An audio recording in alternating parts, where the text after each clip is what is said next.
That's a bit of a dilemma there. The Fat Boy stopped playing music a long time ago, and there was mixed reaction at that time. But then he brought it back in again, didn't That's he? probably because he was tired some days. Tired. So what do you and think? I emotional. think you should play a bit of music, actually. Do you? Yeah, it means you can go out and have a cup of coffee and stuff. Would you draw up a playlist like you have? I don't think so. People complain bitterly about the music I play. And a running order, the way you have. Can't have that. The last time I saw a running order, Walter photographed it. In a museum. Walter Love was up here one time and he saw me walking in the studio in the morning and I had nothing in my hands and he said, "Where's your stuff?" I said, "What stuff?" He said, "Where's your running order and your papers?" I said, "I don't have any." He said, "You just walk in there?" I said, "Yes." And then there was a piece of paper came in and he photographed it. He said, "That's Anderson's script." Anyway, think about it. If you need any consultation, come to me. I'll come to the master. Thank you. Thanks, Gerry. Bye. Bye. Bye.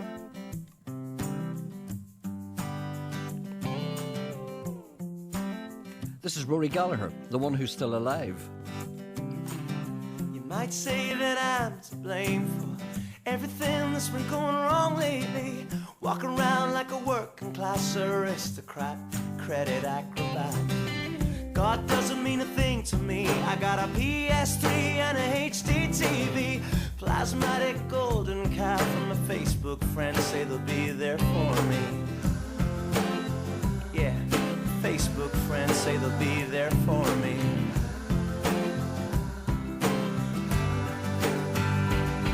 Live a champagne lifestyle on Coca-Cola wages. Live a champagne lifestyle on Coca-Cola wages. They lived a man called Kurt Cobain who wore a ripped up shirt and he sang it like the 60s. Peace and love and rock and roll and a nasty overdose and a shotgun ending. I remember opening my mind. I was young at the time, but it all stayed with me. Like holding Caulfield in a field of rye, hiding from the phonies. Yeah, I'm still hiding from the phonies.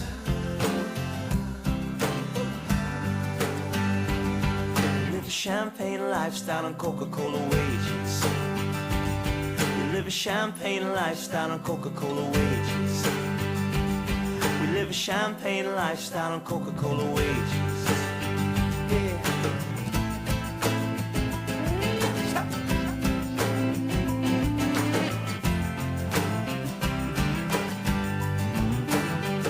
Ooh, this machine's controlling me. I gotta buy. I can't breathe. Uncle Sam ain't done me no good.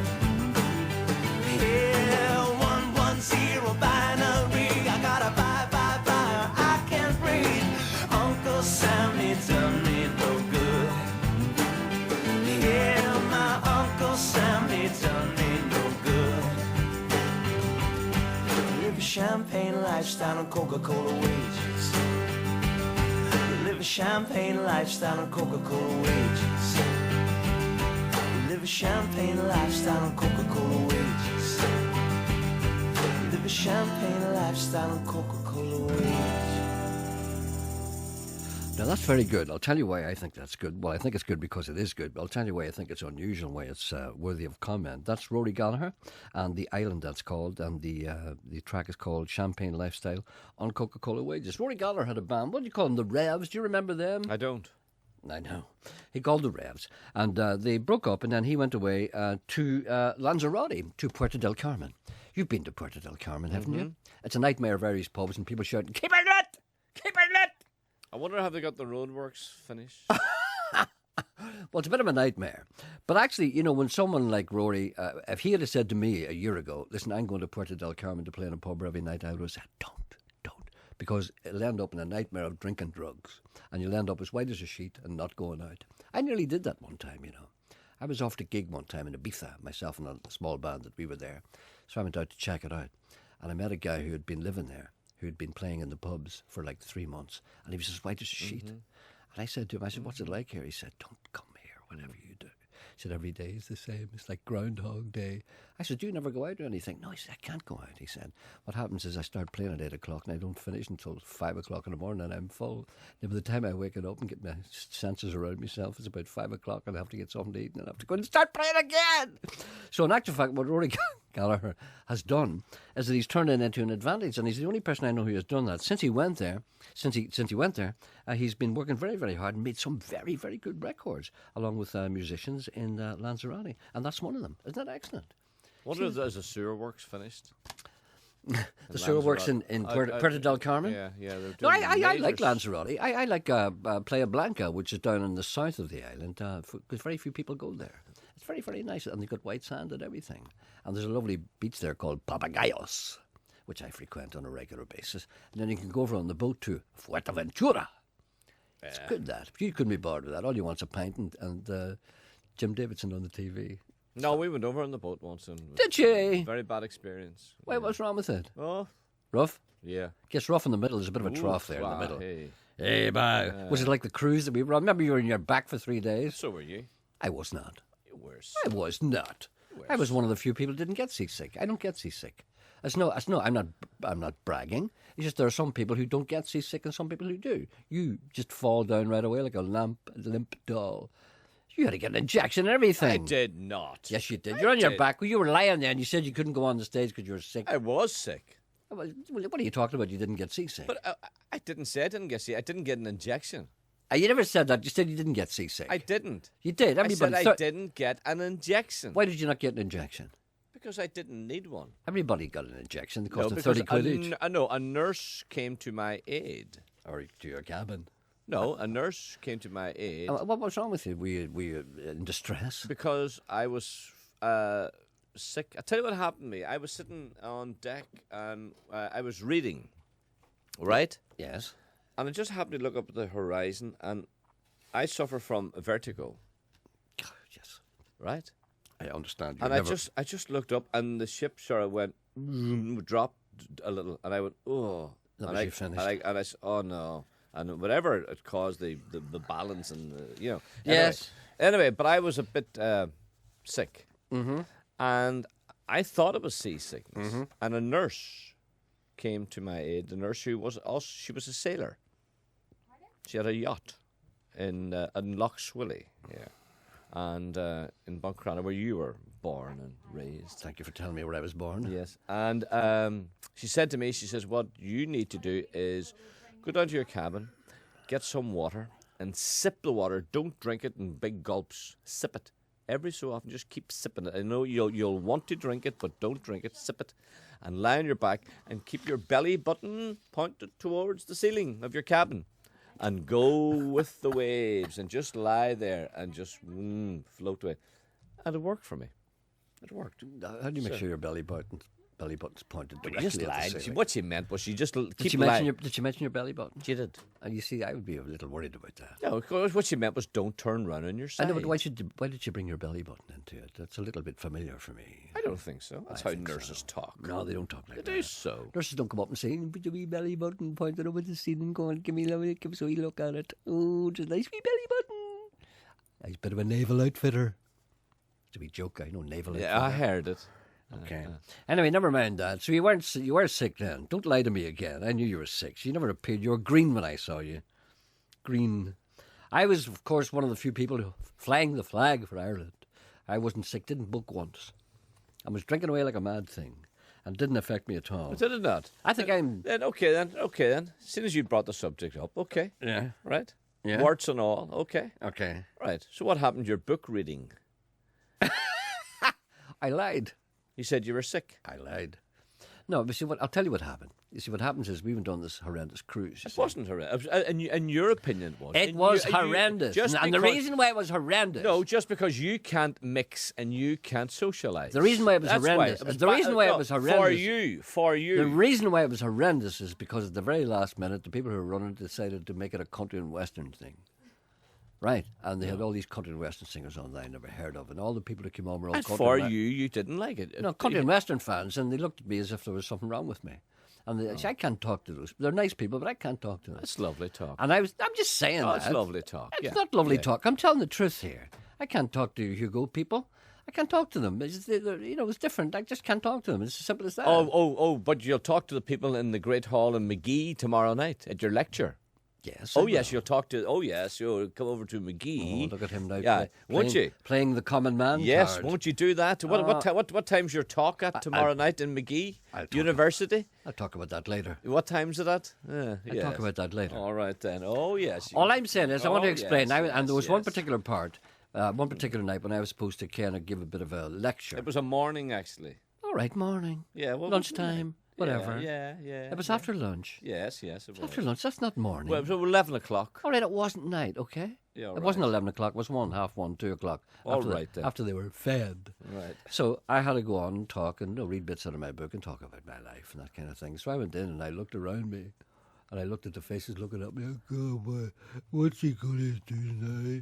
And I said, I'm sorry, I cannot carry on. I don't feel well. I'm sure the people who paid good money to go in that will They be didn't pleased. pay good money to will see be me. pleased They that you're didn't saying that. They didn't pay good money to see me. They paid good money to go on the cruise and drink and talk and listen to country and western singers. They didn't pay good money to see me reading out of a book. I knew I was casting my pearl before swine. Anyway, let's start the program. Good morning, I everyone. don't think you'll have a program to start. The morning program is starting. No. It started 10 minutes ago. The number to ring if you want to. It's very quiet today, of course. This being a very quiet week, we always notice a certain quiet week. That's why Nolan goes away, because there are no crazy people to ring him up. They're all away in Donegal. Of course, all the crazy people are. I must say congratulations to Stephen Watson on his program last night on the Open. Is there a more annoying man in the world than Stephen Watson? Is there? How? In what way? I I thought last night. I thought, what a very good program. It just kind of. I just always want him to go away. Why? He just keeps nattering, shouting at you. He does not. I don't know what it is. He did a couple of links. That's all he did last night. But it was a very, very good program. All right then. The number to ring if you want to contact. And the golf is on at the moment. I'm surprised you're here at all. I'm surprised you're not plastered against the TV. No, but the thing, now you said something this morning. You said that Patrick Harrington was going to win the Open. I think if I were a betting man, I would for an each way bet for an interest. I would put a few quid on Patrick Harrington, which I will do. Do you know? I think it's a very interesting thing. You see, because now Patrick Harrington would be kind of your standard golfer. Okay, and I remember reading a little interview and various things, and for some reason I just in the back of my mind, it kind of sensed a little resentment at Rory Gallagher's success. Not resentment, but a little envy, I suppose. A little envy. And you know, one of the things that I like about Rory Gallagher, Rory McIlroy, is that, do you know the way people don't like golfers? Most sensible people don't like golfers because it's for the same reason people don't like Stephen Fry. Stephen Fry's got that kind of smugness about him. He's going, and that kind of puts people off. Many golfers have that as well. There's certain smugness about them that makes people dislike them. I mean, I don't like golfers for entirely different reasons. But Rory McIlroy isn't like that. So he's the best PR for golf ever because he's an ordinary guy and he's not like those other guys. And those other guys, I think maybe perhaps, would be a little envious that they can't be as human as he is. Well, I'm in trouble again, aren't I? I think so too as well because I'll just throw another name at you. Yeah. Darren Clark. Darren Clark. Yeah, well, you say, yeah. But you see, at the same time, you see... Darren no, Clark's but you know what very I've down noticed? to Do you know earth. what I've noticed? Since Couldn't Rory... get better than Darren I know, Clark. but you know what I've noticed? Since Rory McIlroy came on the scene, these guys have kind of tempered down their act. Well, Darren Clark hasn't. He has a little. No, yeah. he has not. Oh, no, that's one It's thing. only my opinion. Yes, well, I can tell you that you're wrong. Darren Clark's a very... Tempered his act down No. a bit, become more accessible. Everyone from Flagfall had a good word on Darren Clark. You and your old I'm golfers. telling you now. There's a woman here lost a dog. Have you no sympathy? But I'll tell you, Graham McDowell Yeah. has toned down and watered down his Exactly. accent. No, his Exactly. accent. Yeah, nobody. He knows it's much more. They've toned down their act. They become more accessible. They become more normal, and not like those assholes that you used to hang around with. Excuse me. Would you? There's a woman with a dog here. Yeah, Would you please very broadcast? bad an- today. What's the matter with you? Nothing today? wrong with me. Yes, there is. Emma's so shocked at you. Eh? Ah, is that what takes it a- is? it Is that what it is? Takes a Emma. lot. Takes a lot to shock Emma. Well, I tell you what, Emma thinks it's your old bad teeth. Well, I have a toothache today. Yeah, well done, Emma. Well done. I don't regard that as being my old bad teeth. Well, I I just happen to have a filling that require a little attention. Yes, but There's a little pain here. You're on edge today. I'm not on edge. You are. This is what you're getting today is what people do not get on any other program. What you're getting is a degree of honesty. You don't like honesty; it makes you nervous. A little truth makes you uneasy. No. When you're in pain, You're sitting there lying to me. You lied. You told me you weren't seasick. That was a lie. You're sitting there wasn't lying. a lie. It was a lie. You're sitting I there lying. didn't to me. get an injection. The number to ring if you want to contact this programme is 08459. Do you have any idea the 555. price of it? The number to ring if you want to earn 30 quid. It was about £80. You think I The get an number- injection? It's not. Heroin's cheaper than that. The number to ring if you want to contact this programme is 08459 555 678. The number to ring if you want to contact this programme is 08459 555 678. You'd think this was a tape, wouldn't you? Yeah. Email address is jerry.anderson@bbc.co.uk, and the text messaging service for those of you who do play golf is 81771. A woman has lost a dog. Well, here's Brendan giving out about you. Where is he? He says it's a text message. Yes. He says it's so annoying the way Mr. Self-Importance Anderson always has to turn any conversation into something about himself. Actually, what's new about that? Yeah. Hardly much point in you reading that, sure, everybody knows that. Look, there's a photograph of that dog. That dog looks lovely. Did you take anything for it? For the dog? No. I've been on antibiotics this last 3 days. It's not working, obviously. No, it's okay. I can feel Did you a sleep little, last night? I can feel a little relief. Yeah. Did you sleep? I slept last night, Jess. I'm fine. There's nothing wrong with me. It's you don't like honesty. You Emma. can't handle Emma it. said it. Emma's an old... What does she know? Listen, there's a dog. Look at that dog. That dog's a half a husky. Please broadcast... Which half? The husky half. Please find a missing dog. She is medium female. She is medium-sized, golden brown, with a foxy face, and you can tell that by the photograph, and a curled tail. She is microchipped and spayed. She slipped her collar in the centre of Belfast several months ago. This dog's been missing for some time, and there have been sightings of her recently in the Stranmillis Ormeau area. Obviously, moves in the best of circles. The family are heartbroken at her absence, and I would appreciate if you'd mention her on your programme on different days. That's from Anne. I certainly will do that, Anne. It's like a little husky, except it doesn't have a husky's head. It's got a husky's tail, husky's body, but it's got a kind of a Marley head. Remember Marley and Me? Did you see that film Marley and Me? No. No. Well, it's got that kind of head on it. So keep your eye out for that in the Stranmillis Ormeau area. John texts him. Shall I read it? You read whatever you like. Yes, I was on that cruise, and you are right, Shan. He stayed in his cabin and huffed. He nearly fainted when you said one night that you were giving out his books free. I would have loved to have lifted a dozen of them and give them away. You were a great and a true star. That's me. Yeah, the says country and John. western people liked you. No, You there should be you proud are, of that. There you are, you see. Now, here's a special request for a good friend of ours, Laura Moore, who's not well. Hope you can play a request for a very special dear friend and Gas Girl. What happened to Gas Girls? They were the girls who formed a club called the Gerry Anderson Appreciation They Society. still listen to your programme. I know. Today, 14th of July. Is today the 14th of July? Yes. Is today? Yes. Is having a very special birthday. It's Laura's birthday today. She hasn't been keeping well over recent months, but always tries to keep cheerful. It would be lovely if you could play Charlie Lansbury singing Love You Every Second. Do you have that? Do you have that by any chance? You have all Charlie I Lansbury know, stuff. but find it. Do you? But have you anything by Charlie, even if we haven't got that? You've got Charlie's new CD. Indeed. But I guess the chances of you having it handy are slim. She knows how the programme works. Sean tells me that you have Charlie's latest album, Love in a Song. So maybe you could play track 1, To Make You Feel My Love, or track 13, Please Help Me I'm Falling. Have we got that? You have it. I know what I'm saying is, I don't care. But do you have it? I mean, do you know where it is? Do you know where it is? You have the CD. When you say I have something, it Yes. means that somebody gave it to me. But it means nothing to me. I just threw it somewhere. Well, all I'm saying is, I'd never play that. But I mean, the point is, do you have it? Can you put your hand on it now? On your CD? No, on that CD. Do you mean to say I'm the only one who's got a copy of it? No, You haven't got a copy? I've got a copy and you've got a copy. Well, let me rephrase this. Can I borrow your copy because I don't know where my copy is? Yes. Thank you. That was very, very easy, wasn't it? Mm-hmm.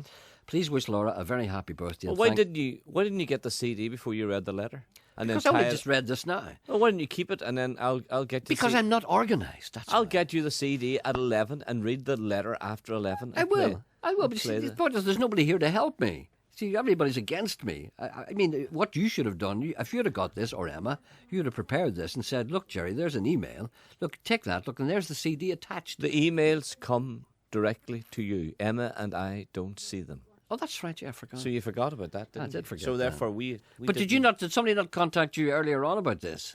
yesterday? Ah, well, there you are. You see, you knew about this yesterday. I did. And why didn't you get the message, put it down, and got the CD, put it together, and said to Emma, give that to Gerry because that'll be a little thing for him to do tomorrow. You never bawled your arse, did you? Because after I talked to Laura, I said to you, bring Charlie Lansbury with you to the studio tomorrow and bring his new CD. There's a request for Charlie. And you says, all right. So this is now the day. Tomorrow. Now, the day. This is now, yeah. Yes.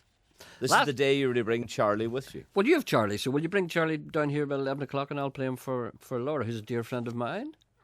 Last night on the BBC, Stephen Watson jumped once again on the Rory McIlroy bandwagon. Can Rory win the British Open? Asked Stephen. After half an hour of ifs, buts and babies, Stephen said Rory could win the British Open, but he'd have to be at the top of his game. Meanwhile, over at UTV, Leicester spotted Joe Mahan was talking to some female rowers. The girls made Joe the designated driver and put him in the back of the rowing boat and gave him 2 pieces of rope to steer with. The girls, big, strong Amazon girls they were, bent over the oars and shot out to sea with the bold, white-haired Joe screaming like a girl. Late-night TV, that is, after the watershed, which is why Stephen was allowed to say what he was allowed to say and Joe was allowed to say, oars! The crack was off the scale. That's Judy, Sarah Travers' hairdresser. There's a call on one. Ben Eldon, the man who recorded the dancing... Joe had a wet bum last night. Did he? All right. Is he on here? Who? Joe. No, Joe Mahan. I know, he had a wet bum because he was in the boat with the He's girl. in the boat, He complained about his bum being wet. Got a wet bum. Go on, tell. No, I don't know. No. I've got a wet bum. No. Let me just say. I can't do him. Go on, tell him. No, there's a different Joe. I told you. There's a studio Joe, and there's a Joe out on location Joe. There's a Joe doing the narrative, Yes, the narrating, yes. and then there's Yes. Joe out. Well, Yes. give us Joe out in the boat then. I can't do Joe out in the Go boat. on. No. Go on. No. People said the I other day... can't there's do- some- I can't You do can, Joe. you just won't. I do People the Joe. other day were complaining about you don't do impressions We anymore do because you don't... studio Joe. Well, do studio Joe saying about his bum been wet. Go on. I can't think how he Go would on. say it. My bum is wet. Go on. And now my bum is wet. That's what he says. And now, as I row out into the mid-Atlantic, I discover my arse is soaking. That's the word he used. I'm not using it. That's what he is. my arse is soaking in this boat here with these Amazon women. There's a call on one. Good. You have to learn to do Joe when he's outside. All right, then. I'll follow He's him. more high-pitched. Yes, I know he is. He turns into Eamon McCann when he's in the studio. Yes. That's what it is. But then he becomes real Joe. So we know the real Joe. He talks normal, like a normal person. He's not like Eamon McCann at all. When he comes in here, he doesn't talk like Eamon McCann, but he goes in the studio, he talks like Eamon McCann. Ben Eldon recorded Dancing in the Dark. I played it the other day, much interest on that. And it was from an album which I quoted, a collection by... What's his name? The disc jockey. Nick. Yeah, not Nick. No. Nick Ferrari. Jim Jim Dougal. Kershaw. Andy. Jim Dale. Andy Kershaw. Jack Johnson. Andy Kershaw. Andy Kershaw. By Andy Kershaw. But it's also on another album called The Brid Fiddler. Brid is short for Bridlington. He records... Ben Eldon was a man who recorded old sea shanties and songs of the sea in Bridlington. What's the album called? The Brid Fiddler. The Brid Fiddler, Jim Eldon. So perhaps you would get on. It's a lot of sea shanties, and there's a song called The Codfish. I don't like sea shanties. You don't seem to like it. No, I don't like sea. That's very hard to say. You have to take your time. Sea shanties. There's one called Shoveling Ice. I would Busking say set. sea shanties. Mary had a ploughboy. Jigs, the Baron deer, herrings' heads, the maid and the magpie, Tom's hornpipes, the codfish, the forehand reel, and dancing in the dark. What about the caller? Ah, for God's sake, you're too fussy about everything. Hello, good morning. Emma, the No. phones don't work. Yes, they do. No, they don't, Emma. Put your finger over. No, you haven't got it done. Emma, It's selected. Emma, please do whatever you do with your finger. I'm over here. Right, okay. Hello? Hello? There, you see. Emma, I didn't do anything. you you get up and you fixed I something. pretended. Oh, you pretended to get up and do something. Well, at least it's better than sitting and not doing anything. Hello, good morning, sir. I'm sorry you had to hear that. Hello, good morning. Good morning, how are you? I'm all right. How are you doing? I'm okay, thanks. You're having a great old banter there this morning. Well, it's people are saying I'm angry. I'm just being honest. No, I think you're being honest and you're being Absolutely. truthful and you're being yourself. People can't take truth. Listen, What's when wrong the with sun them? is shining, everyone's got to be honest. If you want Watch Hollywood Lives on UTV if you want to live in a fantasy world. Anyway, go ahead. Well, what am I going to say to you? Yes. Well, I'm calling about a program called Pitch Perfect. Yes, go It's a ahead. special new program on TG Car. Have you Uh-huh. heard of TG Car up there, have you? Yes, we call it Television 4. Oh, well, that's fantastic altogether. What we're doing is we're doing you sort of a gig where we're going to create a choir, and they're going to sing at the All-Ireland football final down in Croke Park this year on the 3rd Sunday of September. Oh, great idea, yeah. And it's called Pitch Perfect. Okay.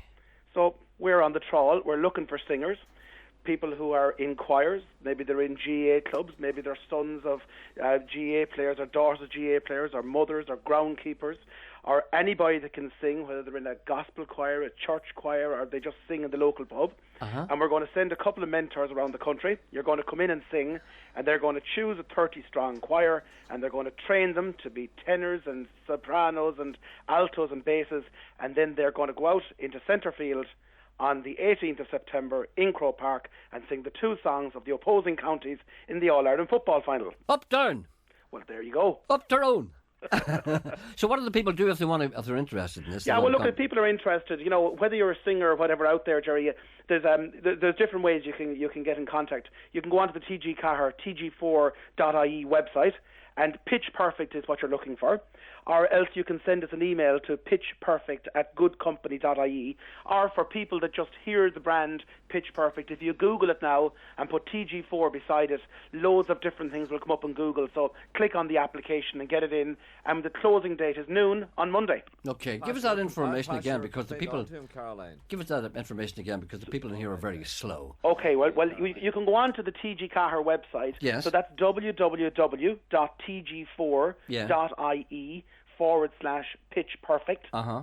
Or else you can send us an email to pitchperfect@goodcompany.ie. Okay, you're saying you're going to send mentors around. Is that kind of like Celebrity Bannister? Well, it's not Celebrity Bannister because we're not training a team. But what we're trying to do is we're looking at, you know, the way the GA Championship develops. We're actually developing a choir a little bit like that because they all have to take their positions on the field, whether you're an alto or a bass or whatever. Okay. And the training and the bonding has to be there. But you're ultimately getting ready for that final big performance. Oh, So if great. you're the footballer in All Ireland Day, you're getting your boots on, you're getting your right training done, you know your tactics. The same thing with us. We get our words, we know our songs, we know how to sing as a choir, but then you've got to get out and you've got to do it on the day. You got to get out and you got to play for the jersey, and Totally. you have to turn up. I used to think Celebrity Bannister was Jordan's staircase, but anyway, that's neither here nor there. We have all the information here, sir, and I hope the world will beat a path to your door. Thanks very much, lads, and Thank take it you. nice and easy, and don't be rowing and giving out to each other. All right then. Just this once. Thank you. Good morning. Bye.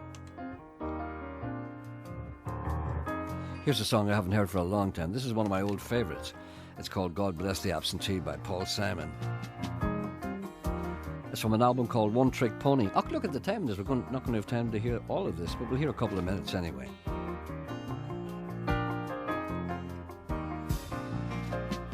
Lord, I am a working man, and music is my trade. I'm traveling with this 5-piece band. I play the ace of spades. I have a wife and family, but they don't see much of me. God bless the absentee.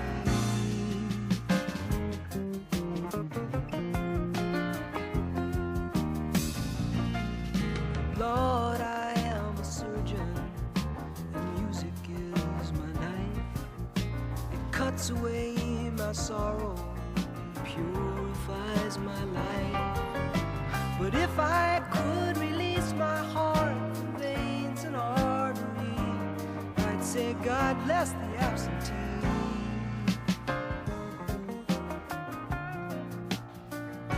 I miss my woman so, I miss my bed, I miss those soft places I used to lay my head.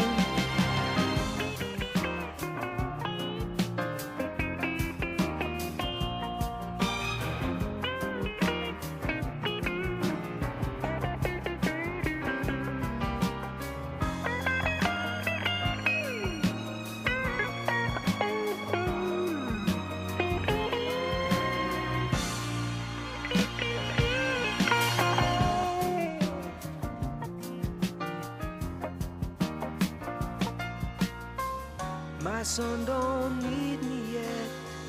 His bones are soft. He flies a silver airplane. He wears a golden cross. God bless the absentee. Lord, this country's changed. On 92 to 95 FM and 1341 medium wave. This is BBC Radio Ulster. With the BBC News at 11 o'clock, I'm Kerry Martin. There's been sporadic outbreaks of overnight trouble across Northern Ireland.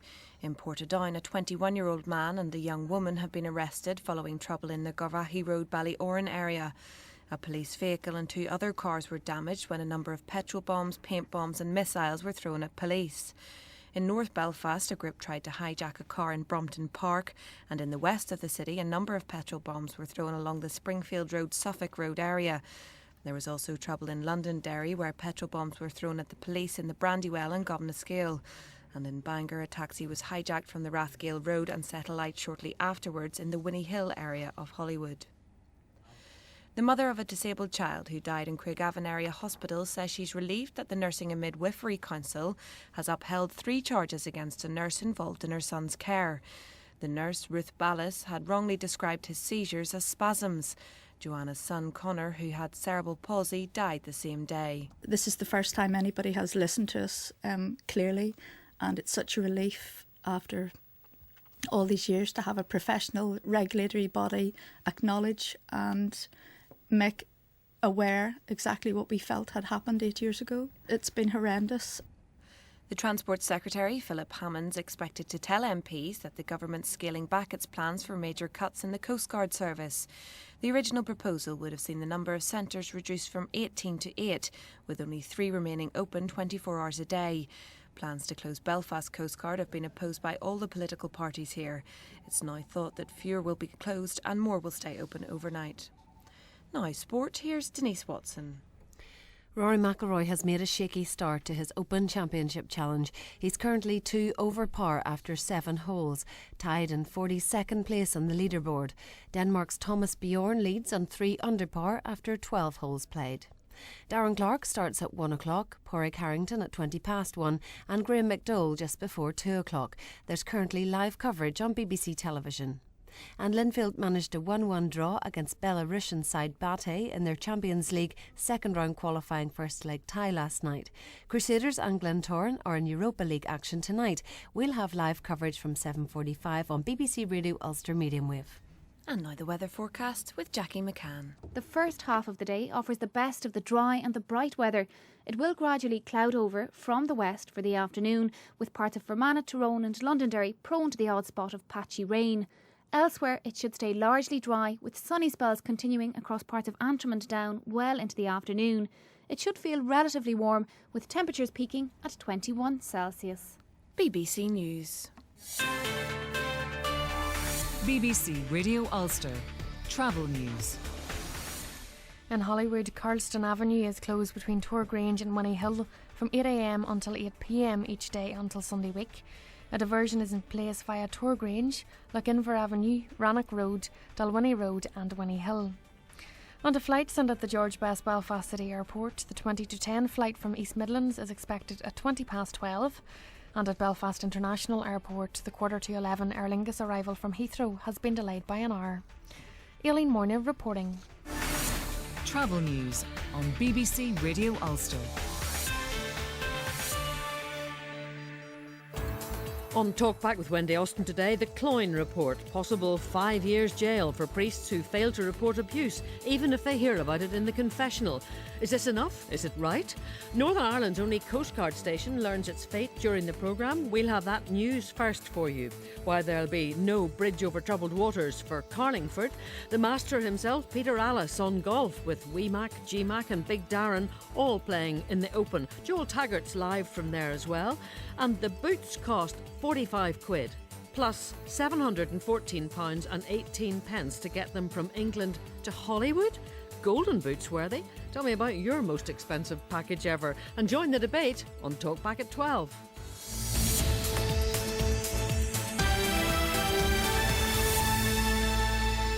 By thunder, is this Ireland at all? They're putting the priests in jail. You okay? What's wrong with you? What's wrong with you? I'm just sorry. It's an emergency here. Fell in love years ago with an innocent girl from the Spanish and Indian home of the heroes and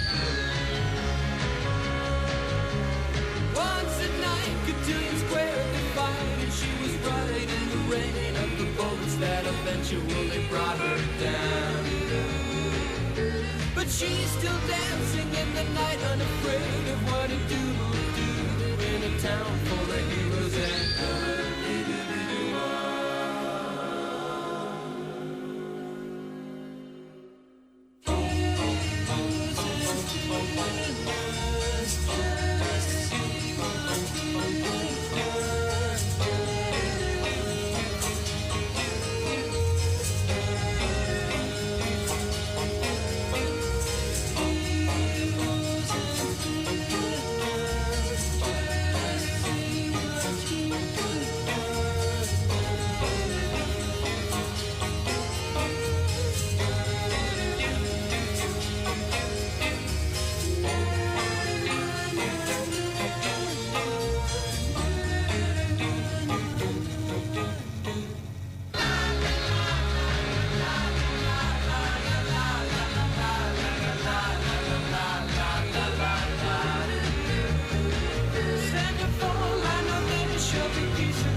Children were raised, you know they suddenly rise. They started slow long ago, head to toe, healthy, wealthy, and wise.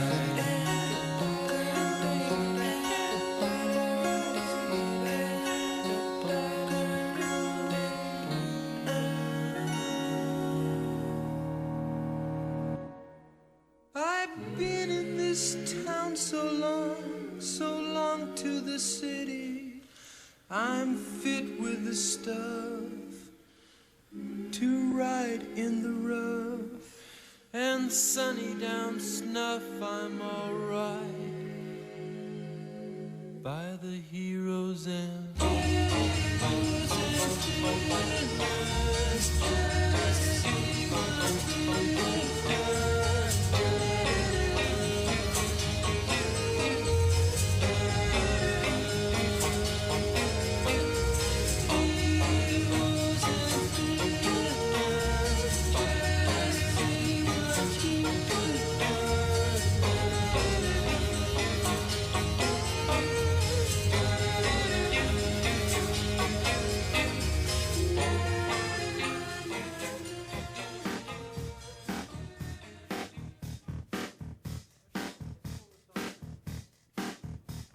it's automatic, and I talk with old friends, and conversation turns to girls we knew when their hair was soft and long, and the beach was the place to go.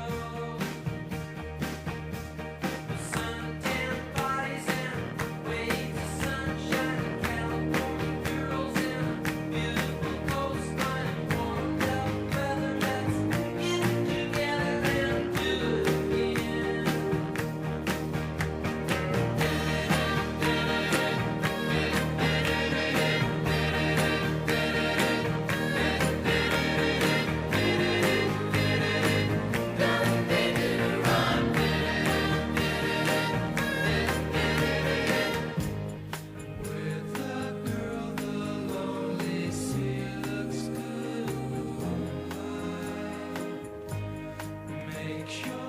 Can you hear me now?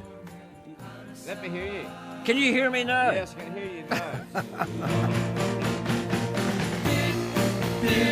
Sorry, just checking the sound. Ken's gone for his tea.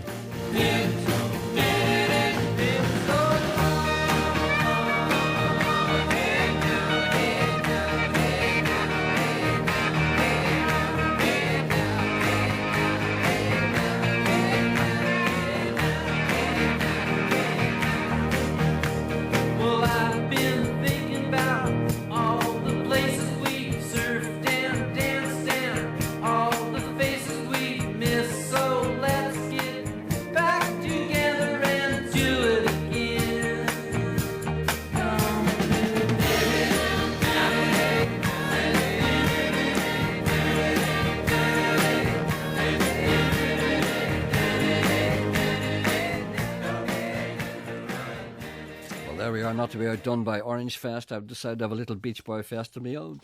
That was Heroes and Villains. That's two of my favourite Beach Boy tracks. I think they're good, aren't they? Heroes and Villains, very much neglected track that. People don't play it so much. A gentleman writes to me and he said, please play a track from the Beach Boys called Don't Go Near the Water. I love that too. He said, you never ever hear that. No, you don't. Because it's never on any of these compilations. I don't know what the problem is. I'll try and get that for you. That one there, of course, wasn't that. It was called Do It Again. I must talk now about this programme. Can you hear me now? Yes, I can hear you now, but there's a gentleman on the line. We had a bit of a problem there during the course of the news. It was discovered that the lines of communication had broken down. Do you know what happened? No. Do you know what I know? What happened? What? I fixed it myself. What happened was we discovered that there was no communication between this place where I am and in behind the glass where Sean is. Yes. So he couldn't hear me and couldn't hear anything to do with the programme. Now, this and any other programme would be a major obstacle and would have to be fixed immediately. So I said, you better get our engineer, Ken.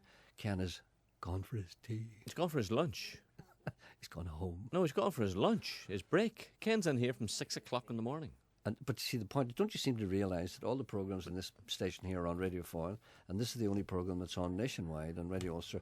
That's when Ken has his lunch. Well, listen, there's a man. When it's the biggest listenership, that's when he has his lunch. There's a man. Don't tell me to listen, Sean. Listen, don't tell me to listen, I said. There's a man waiting to talk to you, a man who's very angry with you. Oh, good. All right. Good morning, sir. Good morning. It's Stephen here from the sports department. Oh, Stephen, nice to talk to you. I was just saying this morning how wonderful it is to see you on many wavelengths on various TVs and television and radio. Even though I'm over here at the Open Golf, I've been receiving a lot of messages this morning saying you've been giving me a hard time. Is that correct? These people are lying to you. I've been full of nothing but praise. Sean will reiterate that. Sean, I was just saying this morning how wonderful Stephen Watson is and how he brings a little ray of sunshine into the sports programming. I mentioned come on, Gerry. You're going to have to embrace golf. I know you don't like golf, but here we have got two of the best golfers in the world, brilliant ambassadors for Northern Ireland. Rory McIlroy and Graham McDowell flying the flag here this week, along with Darren Clarke as well. Major champions.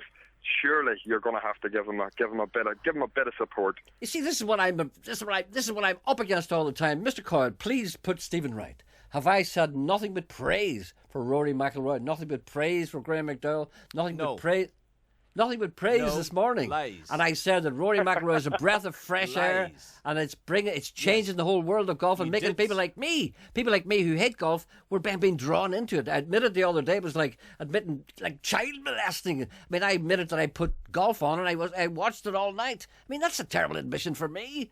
I mean, it brought me down to this. I'm glad you were watching. I am very glad you were watching the programme, even though you don't like golf. But surely these two young men are appealing to people who don't even like golf. They're flying the flag for Northern Ireland on a global stage. That's not what I just said. He's repeating what I said. You didn't say that earlier on. I've been hearing messages this morning that you've been given off again. These people who send you messages are no friends of yours. They're misinterpreting my words. This is the trouble that I have all the time. Sean, please help me in this. I'm misunderstood. You said you liked Rory McIlroy, but you didn't like the other golfers because they were all, and he used a word, Stephen, that I won't use. Assholes. No, what I said was that the fact that Rory McIlroy is so grounded and so nice and so normal and so really good, it means that the other guys are saying, oh, why are we so smug? And then they're changing their behaviour to be a bit like Rory, and that means that people like me are beginning to like them. That's what I'm saying. I'm saying the same thing as you. I'm delighted to hear you change your mind. Maybe we need to get Rory or Graham on the programme. We need to get Rory or Graham on the programme with you some morning. I'd love to get Rory. Ask Rory would he talk to me some morning, would you? I'll ask him for you. No, don't, Stephen. Yes, do, Stephen, because I've already said to Gerry Anderson, I said, why don't we get Rory on the programme? He says, what would I talk to him about? That's a lie. That's what he said, Stephen. That's a bald lie. What would I talk to him about? Talk to him about golf. I can talk to him about golf. I can talk about his driver and about his hips. I can do all that. All right, I can talk to him like a human being, something that you can't do, you in there. Stephen, never mind these people who send you messages. The Barabbas. Free Barabbas. They're Punch's pilots. I'll not talk to you about any bogeys or birdies or eagles or anything anymore then. I know that talk. I know what a birdie is. Can I ask you now, Stephen, how is he doing? The last I heard he was 2 over. He's still 2 over through 7 holes, going down the 8th at the moment. And isn't it great? We get some sports golf reporting on the programme now as well. It's fantastic. It's excellent. It must be killing you, Jerry. It must be killing you. It's not killing me. I'm proud of the lad. Go away, you. But Stephen, can I just say that for my outside bet for the Open is Harrington. Padraig Harrington. Yes, good call. Good call. I expect Darren Clark to go pretty well this week. And Big Clark, it wouldn't I'll just leave them for a while whilst they wind this conversation. They'll be saying to each other soon, we should have a drink soon. No, but Stephen, nice to talk to you. Maybe we'll have a wee drink sometime and we'll talk about golf. All right, then, goodbye. Goodbye, you all. Goodbye. Thank you. Bring back the old jug, Stephen, okay? The old jug? Okay. Oh, was that the trophy? Yes. Sorry, I'm a little slow. Yes. Stephen, thanks for talking. Thank you. Cheers, see you, sir. Goodbye. See you, Goodbye. You see, people get... My friend, Stephen. Yeah, right. All over the world, traveled and seen quite a few. And as I was told, some were sights to behold, many were seeing, it's true. But I've yet to find one to compare to a place that I love with its beauty so rare, where sweet County Antrim meets the blue Irish Sea.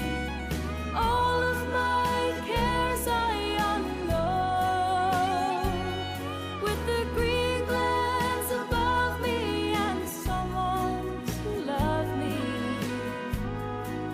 It's heaven to be on the Antrim Coast Road. Round every headland there lies a new bay. You love every glorious smile, with picturesque villages where you can stay if you need to rest for a while. The glens folk are honest and true, and they'll have a welcome there waiting for you. Where sweet County Antrim meets the blue Irish Sea. All of my cares I unload,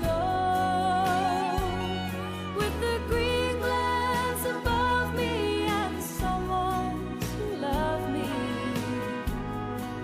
It's heaven to be on the Antrim Coast Road.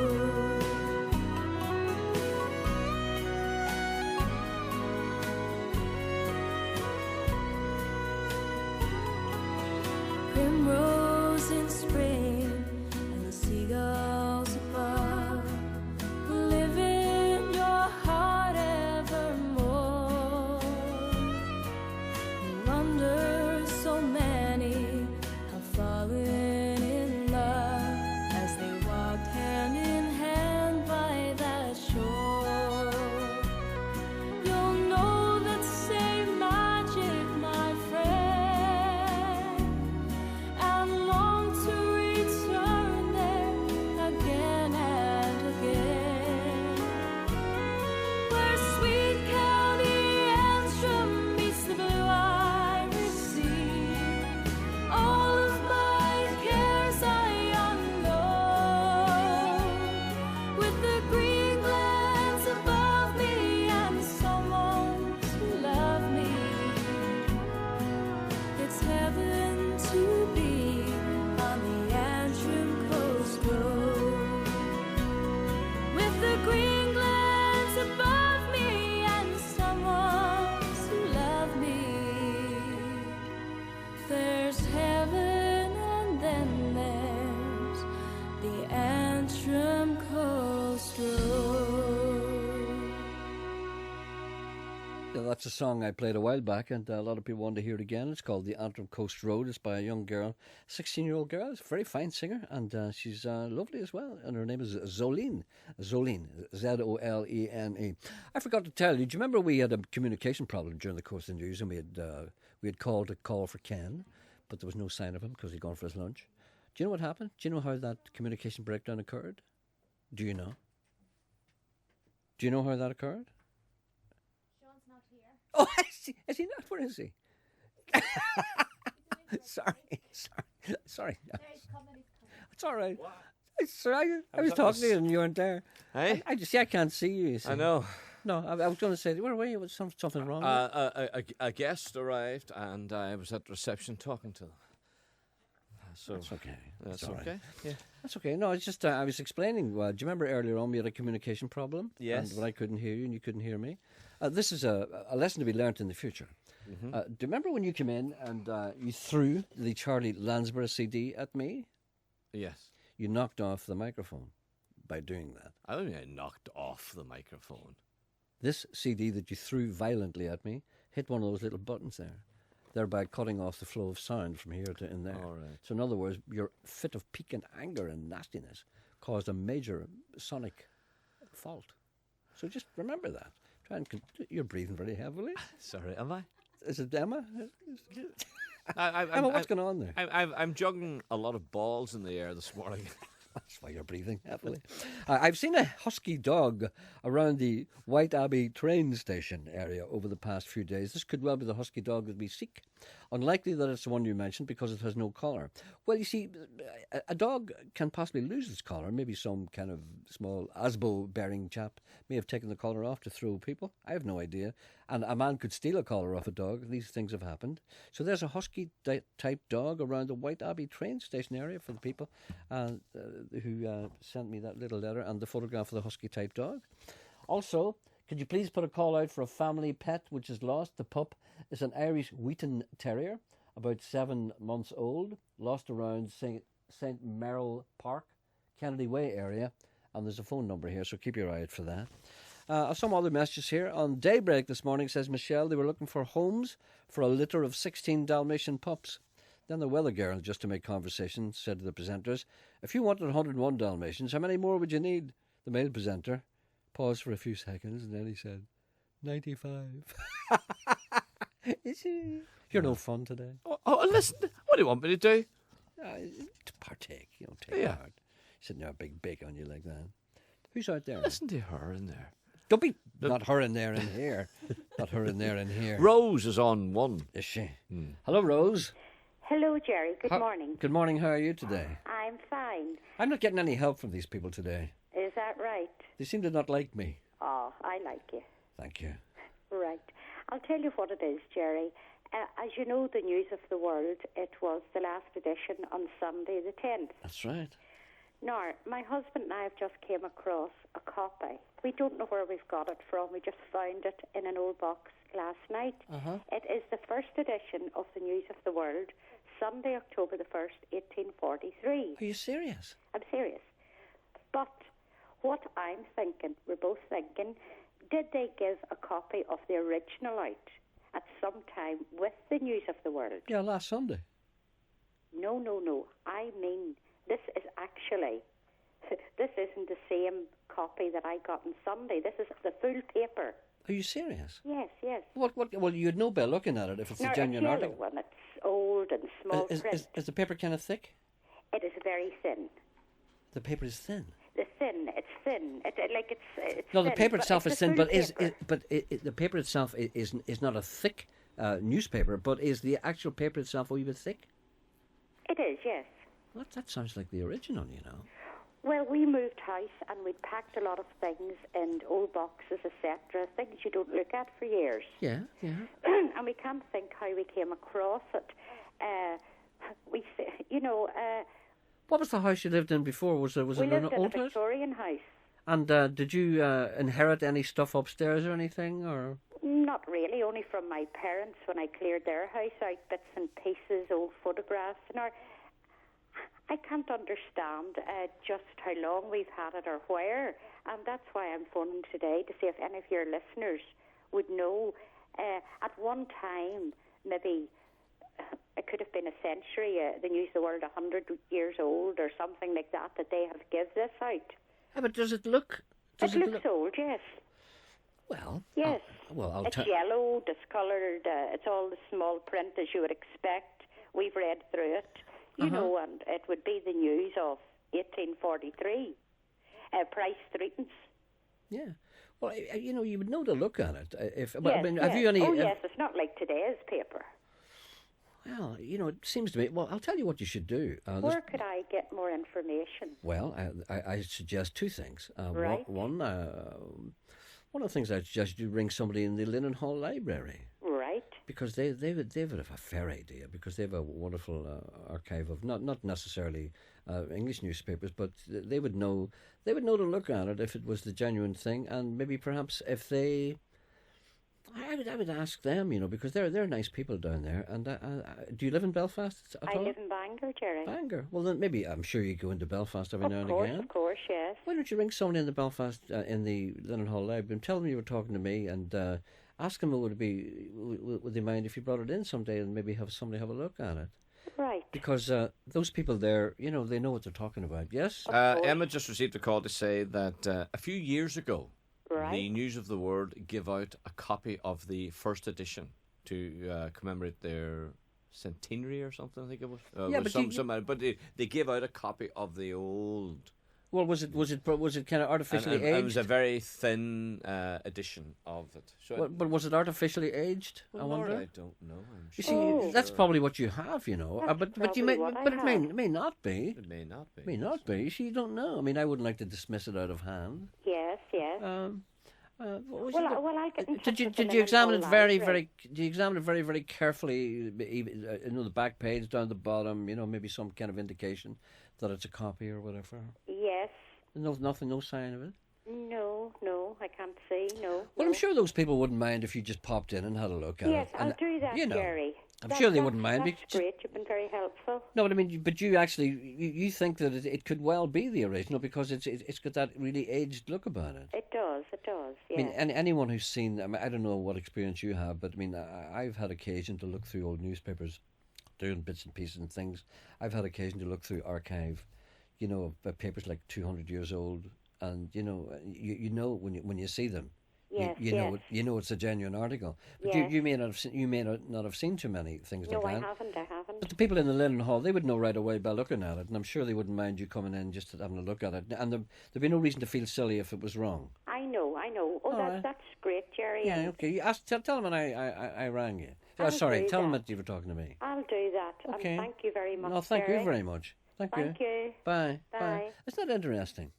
Because, you know, there's a thing that's going to be very unusual.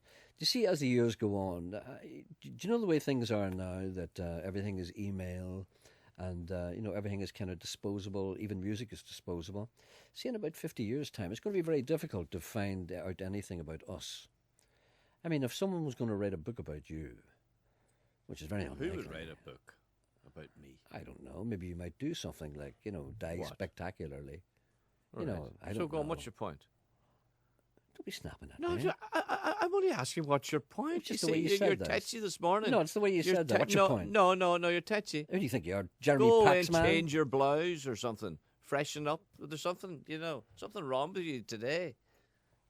There's nothing wrong with me today. There is. All right, then there is. I'm all bound up. I knew that. I've been in the loo for 4 days. I knew that. Anyway. You try it sometime. See how you feel.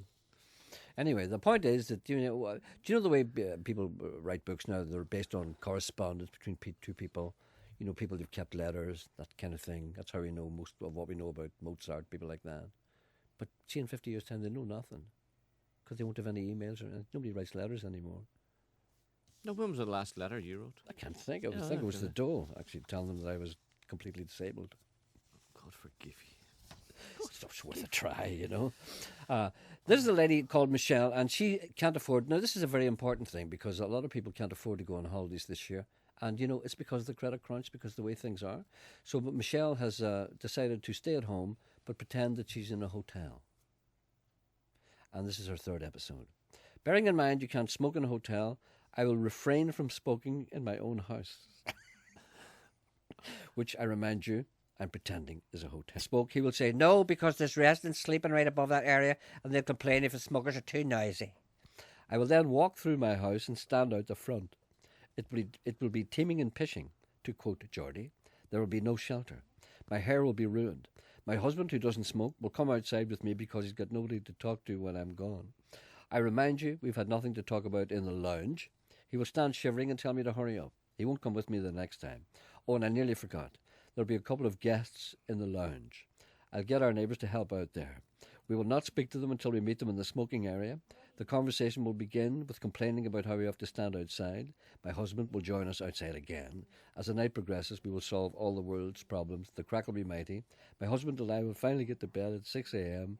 We will struggle out of bed 3 hours later, very hungover and irritable, to go and get breakfast, not because we wanted, because we paid for it. Did you ever do that? Did you ever eat breakfast because you paid for it? No, but I will not miss my breakfast. You see, you're the same. See, I remember trying to explain this to people. When you go to a hotel, you don't stay in hotels all that often. See, when you stay in hotels for a very long time, you realise that you don't have to eat your breakfast if you don't want it. I do. I know, but you don't want it because you paid for it. You're eating it because you paid for it. No, I eat a good breakfast every morning. No, but what I'm saying is, if you were drinking all night, porridge every morning. If you were drinking all night, right? If you were drinking, which I've seen you do, if you were drinking all night to 6 and 7 in the morning, fell into bed, and breakfast finished at 9:30, would you get up at 9 o'clock 2 hours later and have your breakfast? If I could, yes. But because you paid for it? No, because I know I would miss my breakfast all day. Even no matter if I got my dinner. But why wouldn't you lie on until 12 and then go outside and then get breakfast somewhere outside? There's two things. One, I cannot lie on. Right? Bear that in mind. I have the body clock whenever I've got to get up at around 8:30 or 9 o'clock. I can't sleep on. I can't sleep in bed after that. So what's the point in me not getting my breakfast? I just get up and get your breakfast, and I enjoy my breakfast. I think it's important. It's the most important meal of the day. And so I like my breakfast. All right, then. But all I'm saying is there are people out there who will have their breakfast not because they want it, it's because they paid for it. And I've seen people actually making themselves sick by going down in the morning and eating as much as possible because they feel as if they paid for it. And then they go back up and they go, I'm sick. No, I would go and eat my breakfast. I've seen you at breakfast. Eat everything. I've seen you. Pretending there that you're a normal human being. There's nothing wrong with me today. Nothing. I'm turning everything up loud and everything.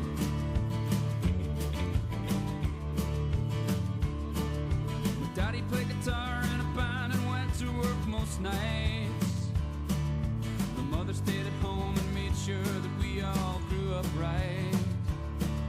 And they both say that I grew up just a little too fast. But that's what comes from living in a city like Belfast. Running, running, running, running, running. Running, running, running, running, running. Running.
boy's got brains, he just don't use them, that's all. The boy's got brains, he just refuse to use them, and that's all. He says the more I get to thinking, the less I tend to laugh. The boy's got brains, he just abstains.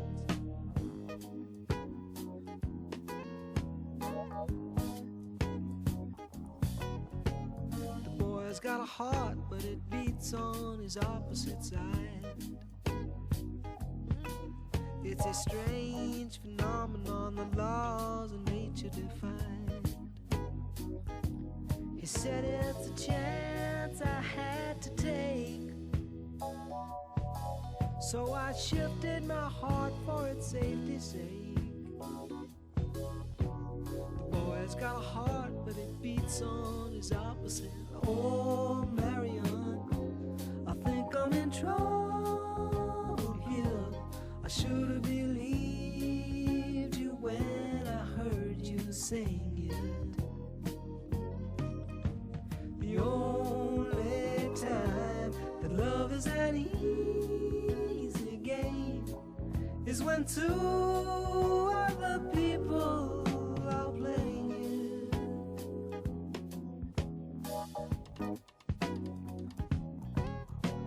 The boy's got a voice, but the voice is his natural disguise. Yes, the boy's got a voice, but his words don't connect to his eyes.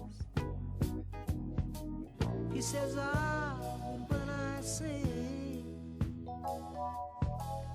I can hear the truth auditioning. The boy's got a voice, but the voice is his natural.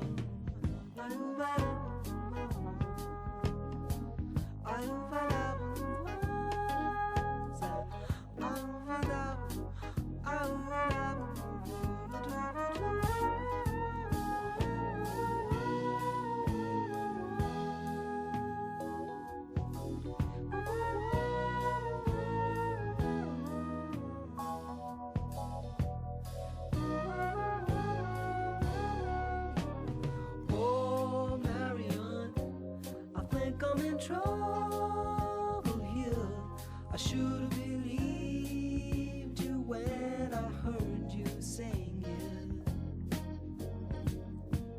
The only time that love is an easy game is when two other people are playing.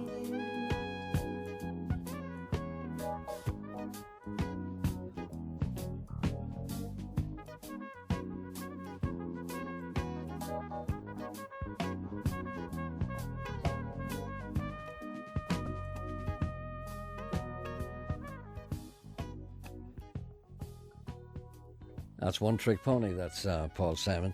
The album is called One Trick Pony. So I'm trying to put this record on at the same time. Excuse me, I'm sorry. That's it.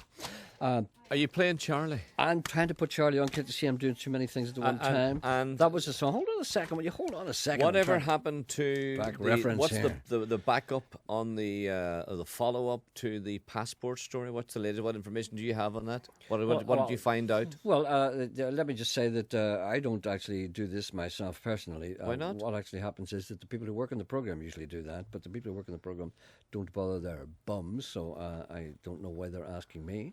So I'm just wondering. Last we heard, Barry McElduff was looking into it. Is any word of that? And also, what about the lady who had the valuable pigeon, or the pigeon with the reward? Did she ever collect Well, I have had no information. No information was given to me from the staff, so I don't know. I can only function on the information that's given to me by the people who work in this program. But people do communicate to you with the telephone and by email. Well, I have heard none of this. Any information that has come about these matters has obviously come through the programme's assistants, which are indeed you, Emma and Janet. So is Charlie getting a run out? Charlie? Charlie. Yeah, I've just organised Charlie with no help from anyone else. Right. I mean, when you did help me, you knocked off the plant. And Rita's on one. Is she? Some messages here. I just must read these out before I go any further. I was waiting for you to say Rita, lovely Rita. No, I let you down, didn't I? Yeah. According to your esteemed weather colleagues, this is our last day of good weather for a wee while. It is indeed, yes. We had one good day. And maybe that's enough for our summer. So please play John Darcy's Barcelona for a bit of added sunshine. Yes, I'll play that tomorrow, actually. It's laughable the way Anderson told that lady to mention his name to the Linen Hall Library. What a tube. Yeah, I agree. No, but do you know why I said that? No. Let me explain why I said that. You're looking forward to this, aren't you? No. No. Sometimes I would say to somebody, if I know somebody, for instance, if I know Daniel O'Donnell, okay, and I say to someone, tell Daniel O'Donnell that I asked you to contact him. Right. Right. This is why I do it. Because Daniel O'Donnell, that supposedly is a normal person. Daniel would know that I wouldn't send anybody to him who was crazy or mad or loopy, right? So what he knows is that I would not send somebody to him who wasn't genuine. So when I say to her, tell the people at the Linen Hall Library that I asked you to call them, I know the people in the Linen Hall Library, and they would say, oh, well, this must be a genuine inquiry. But they might think that you're loopy. No, but they know that I'm all right, you see. You don't know what they think of you. I do know what they think of me. No, you don't. Yeah, because they've told me that. What they tell you? They said, we think you're wonderful. That may not be the exact words, but I'm paraphrasing here. Yes. Please play a request for a very special dear friend, Laura Moore. I'm reading this again. What? But you see, if you do that, you'll have to play Charlie. I know I'll have to play but Charlie. But what about Rita? Oh, Rita. You see. Oh, lovely Rita May. Hello, Rita. Hello, Gerry. How are you? Right, I turned off my own microphone. That's how bad I am. How are you, Rita? Good morning. Good morning. How are you doing today? I'm not too bad at all. Do you know why I'm ringing, Gerry? Some weeks ago, you were having a sort of a discussion with Sean, and you were saying that at one time you lived above shops or something, and there was a lot of mail in that stored, and therefore there were a lot of mice and rats in that. That's and right. I think you said your father had a rat trap or made a rat trap. Is that Yes, right? He had, yeah.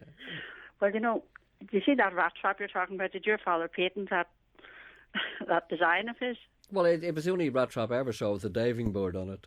Well, you know, I have one. I think I have the one here in front of me now. No, but see, they were obviously he obviously didn't invent it, but obviously they were on sale. But they were That's right. incredibly elaborate. Have you Yes, got the one I that, have it. I have have one you here. It? Well, have it. describe it for me. But yeah. Do you know what I think? It's as you say. There's a sort of a trap door, right, like a guillotine thing, right? You have to go up the stairs, really. Yeah. Well, there's like a funnel in it with perforations. There's a sort of a trap. I would assume that the rat or the mouse goes into it. When it goes on this platform, the platform sort of goes down, and then the trap door goes down, right, which means it's sealed in this container. Now, the only way out is like a funnel with perforations, right, with holes in it, and it goes up the top of this. That's and right. when it gets up there, there's another sort of trap door, and unfortunately that goes into the water. The water. The tin is full of water, and it goes in there. But the tin looks to me like, do you remember the old cocoa tins? That's Square. exactly right. Yeah, That's do you remember? That's what it is. Yeah. So Yeah, it's the only rat trap with a diving board. That's right. Yeah. Well, that's a valuable. Where did you get that? Oh, I tell you, Larry has. You know, he has been collecting for years. Larry, is that your husband? Yeah. Do you remember he used to have an antique show in Dublin, in the Dublin Castle? I remember you come in one time. Do you know who you're talking? Do you know I'm Rita Hatton? Oh, sorry, Rita. I didn't realise that was you. I'm terribly sorry, Rita. Rita's an yeah. old friend of mine. Rita, I'm sorry. Yeah, of course. That's all. But Larry, as you know, you probably know. You met him a few times. Yeah, he collects all sorts. Yeah, of course. And he has this. I mean, you were talking about that. I thought, well, that's exactly what this is. What he has here, you know. My God. And as I say, I have it here in front of me. The next time I'm in Derry, I'll call in let you see it. Oh yeah, bring it in. Bring it in, and we'll put Sean in it. I think it's very cruel, to be honest. You know, I think it's really bad. You know, See if he goes for the cheese. Yeah. All right then, Rita. Are you still writing poetry? I do a bit, yeah, now and again. You have to send me some if you think it's any good.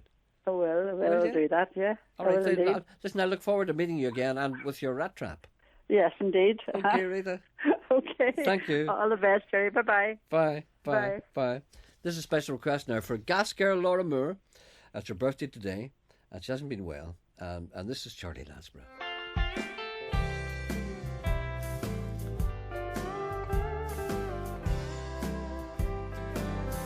Please help me, I'm falling in love with you. Breaks my heart to play this. Close the door to temptation. Don't let me walk through. Turn away from me, darling. I'm begging you to. Please help me, I'm falling in love with you.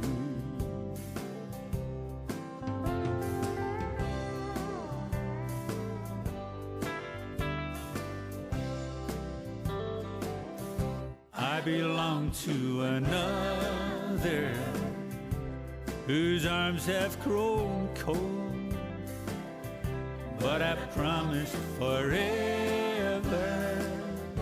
to have and to hold. I can never be free, dear, but when I'm with you, I know that I'm losing the will to be true.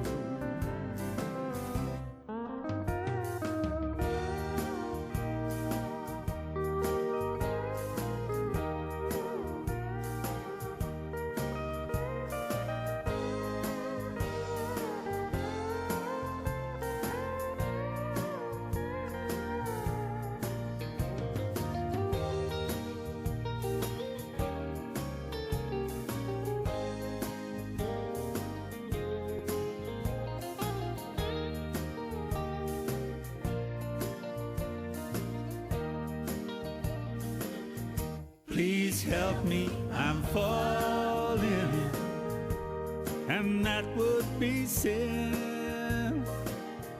Close the door to temptation. Don't let me walk in, for I must not want you, but darling, I do. Please help me, I'm falling in love with you. Please help me, I'm falling in love with you.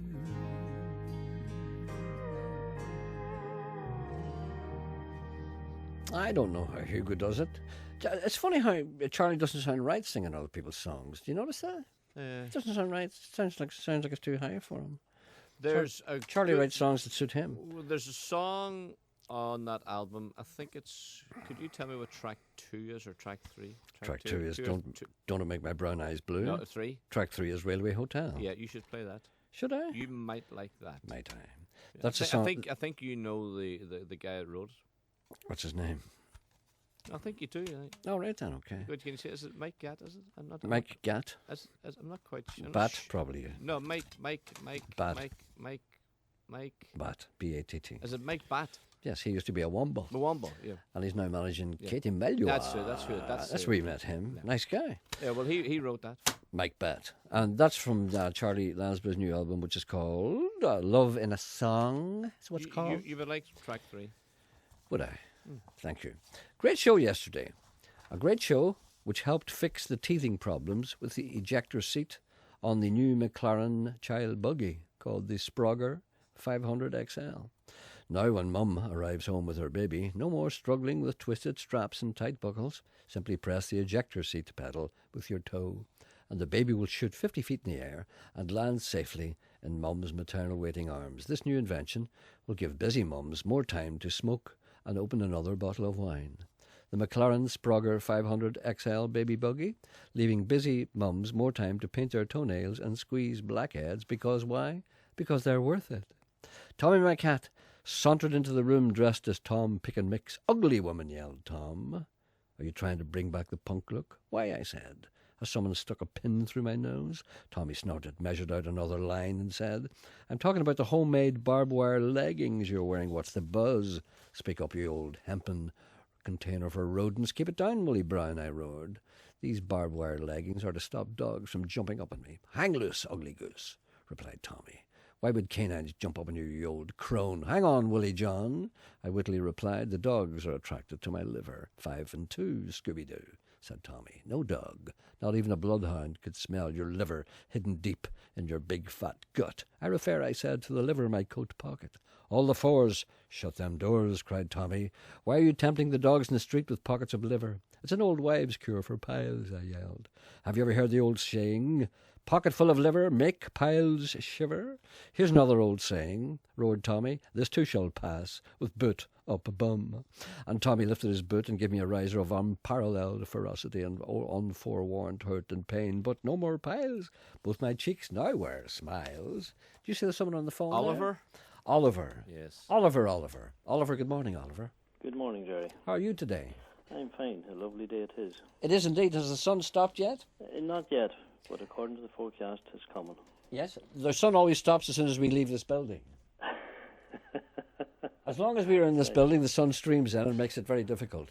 But as soon as we leave the building, it goes away behind a dark cloud. I'm sure the same thing will happen today. It's your sunny personality. It is, yes. I need sun. I haven't been in the sun, for weeks. Ooh, vitamin D. Vitamin D is required to make me. I'm like an iguana. If I don't get enough sun, I can't move. Anyway, what can we do for you this fine day? What you could possibly do for me today is I'm secretary of a tractor club. Yes. A vintage tractor club. Uh-huh. The people who hold everyone back on the road. You're the people, yes. Yes. You're the people for whom we need a dual carriageway. Yes, or yes. A private route. Indeed. Well, I don't resent the fact that you pay your road tax. Well, at least some of you do, and you deserve every privilege and inconvenience that we can provide.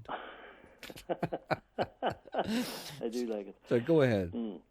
What the problem we have is we're having our 6th annual Lakeside Tractor Run on Sunday coming, Sunday the 17th. Yes. And in one of the local papers that we use for advertising, the start date is incorrect. Inefficiency. Well, someone's mistake. Maybe mine. I'll take the blame. Heads will roll. I'll take the blame.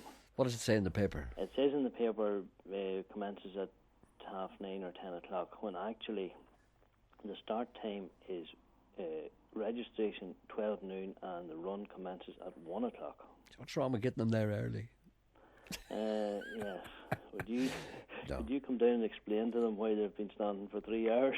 Especially when they've travelled a long distance, perhaps. Absolutely, and according to the weather forecast, maybe in the rain. Oh, so in other words, don't be going there at 9 o'clock. Time enough until when? Time enough until 11:30 or 12 o'clock. Okay, so what is this again, just to remind the people what it is? It's the 6th annual Lakeside Tractor Run. Okay. And it includes the scenic Slieve Gullion Mountain Drive. All right. 20-mile drive. It's just outside Camloch, which is 3 miles from Newry. A fine part of the country it is too. A fine scenic part on a nice day. So don't be coming too early, but 11:30's time enough. Yeah, that's correct. Okay. And admission is voluntary donation, and all proceeds are to the Southern Area Hospice Services. Good man. Thank you very much. I hope you have a good day. We'll supply a tractor if you want to come. Really? Oh, yeah, absolutely. It's all right. With It's all the right. I would overturn it. Thank you very much. Thank you very much indeed. Bye. Okay, bye.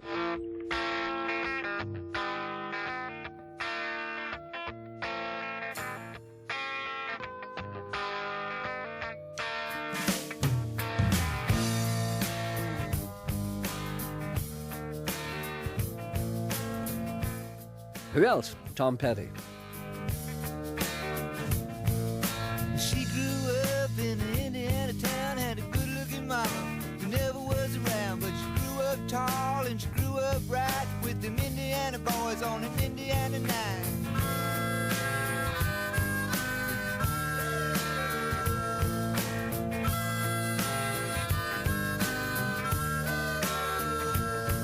Well, she moved down here at the age of 18. She blew the boys away, it was more than they'd seen. I was introduced and we both started grooving. She said, I dig you, baby, but I got to keep moving on. Keep moving on.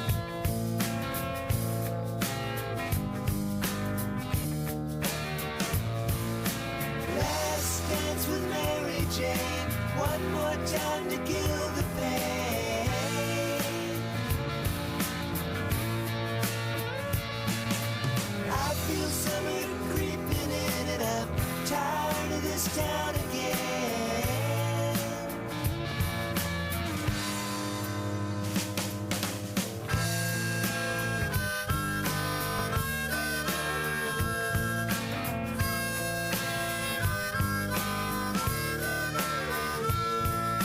Well, I don't know, but I've been told you never slow down, you never grow old. I'm tired of screwing up, tired of going down, tired of myself, tired of this town.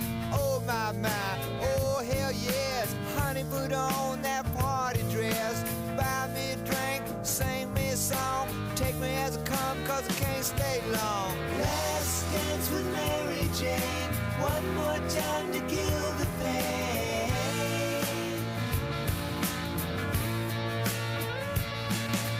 I feel summer creeping in, I'm tired of this town again.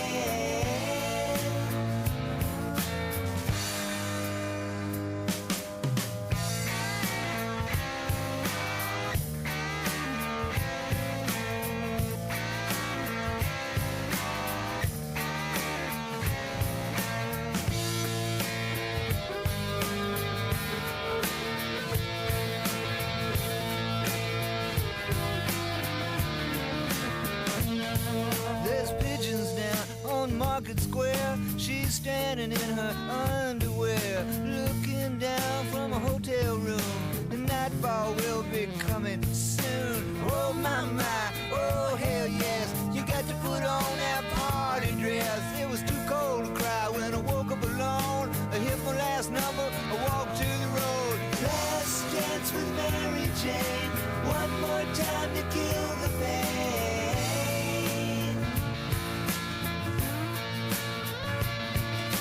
I feel summer creeping in and I'm tired of this town again.